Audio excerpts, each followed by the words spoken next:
Alright, so since owning this car, I put about 20,000 on it. Miles that's driven. I haven't had the car that long, maybe, I don't know, 5-6 months, so I'm just had to drive it a lot. But after owning the car, about 20,000 miles, I absolutely love it. Not gonna lie to you guys, I love it. I think it's a beautiful car. I got a flat tire, so I put my spear on it, which happens to be just a whole nother rubber tire. So, this is a 2010. It's the 4.6 liter 3-valve. It has the body of the new 5.0s, but it is not. That's one thing if you're going to own these cars, you will come to learn that the internet and the Mustang groups and forums and all that, they're not kind to us. Not one bit. If you don't got a 5.0 and you get this body style, they talk all the shit. Like, this is the body style of the 5.0, but you ain't got the 5.0, so you're like, just trust me, the 5.0 guys are assholes. Most of them, anyway.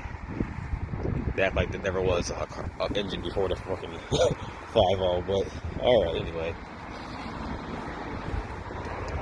Since owning this car, I've got a cold air intake, I've got a muffler delete, and a Lido tune. And it's definitely a noticeable difference. It's a 5-speed too, it's premium and all that, but it's definitely a noticeable difference with those mods. I plan on doing a lot more, but so far, it's definitely noticeable. It raises the RPM up a little higher, the limit, speedometer, the speed governor is no longer an issue, so, 150, 160, yeah, it'll do it. But, as the speedometer stops at 140, you don't really know exactly how fast you're going, but, yeah. Oh, and it also has 373 gears, I believe, from the factory. And I like this car. I think it's a pretty good car. Not the fastest car, like I've already said, but, compared to Civics and shit, it'll feel fast to you. Like, all my friends own those kind of cars, and it's pretty quick. But I think it's a very nice car. I really have no complaints except for the common problem. I don't know if they fixed this with the S550s, but the cup holders suck. They suck big time. And one other thing too, the engine, it ticks, it makes noise. I'm like crazy about that. I'm always listening to see if I have any different sounds, but it has loud injectors, and it just makes noise. It's a loud damn engine.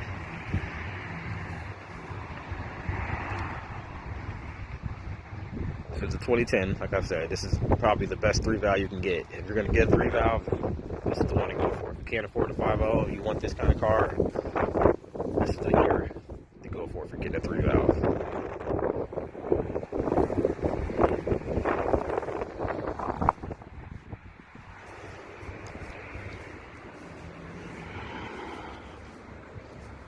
It's pretty cold out here today. I don't know why I chose to make a video today, but I did.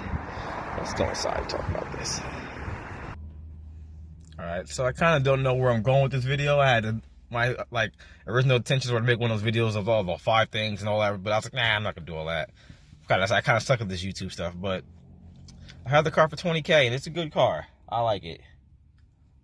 I can't really say any negatives, honestly. I get pretty decent gas mileage depending on how you drive. Right now, I'm getting about 19 to 20 to the gallon, but I'm doing a lot of highway driving, so a lot of just cruising, but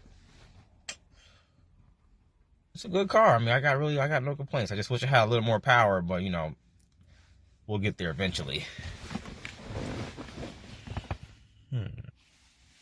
Yeah, so I guess that's all I really got to say. I'm sitting there trying to think of pros and cons and all that stuff to tell you guys, but I really I'm coming up kind of blank. I like the car. I like it. It sounds good, rides good, it's quick. It's not fast, but it's quick enough. One of the negatives is the cup holders, which is that's one of the problems that most Mustangs had. Well, I don't know about the S550s, but my 2-valve, they had that problem. The damn cup holder is right where the shifter is, so it's not a fun time. I haven't had any problems with this car.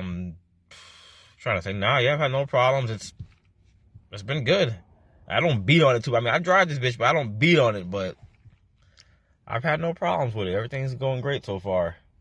The cam faders and all that, they're good. I know the 3-valve engines are famous for having cam phaser problems, but I feel like with the 2010 3-valve, I feel like most of the problems they had were taken care of. I feel like this is the best 3-valve you can get. I mean, I've never had any other 3-valve, so I don't know personally, but from what I read in my research and all that, the 2010 3-valve is the one you want to go for.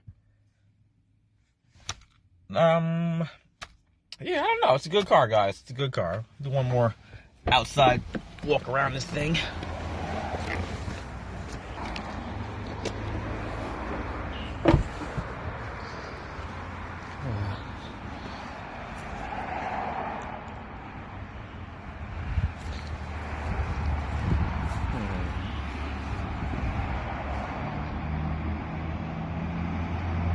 I don't know if it's just my car, but one of the things I do notice, anything over like 80, 90, 100 mile an hour range, the back of the hood right here shakes like it's gonna rip the hell off. But I've been over 150 with this car, so I'm pretty sure it's not gonna, but it definitely will.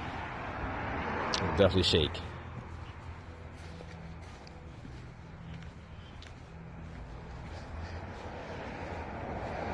Yeah, not the best video, but I'm gonna post it anyway. Why the hell not? I haven't really been too active on my YouTube, so there we go.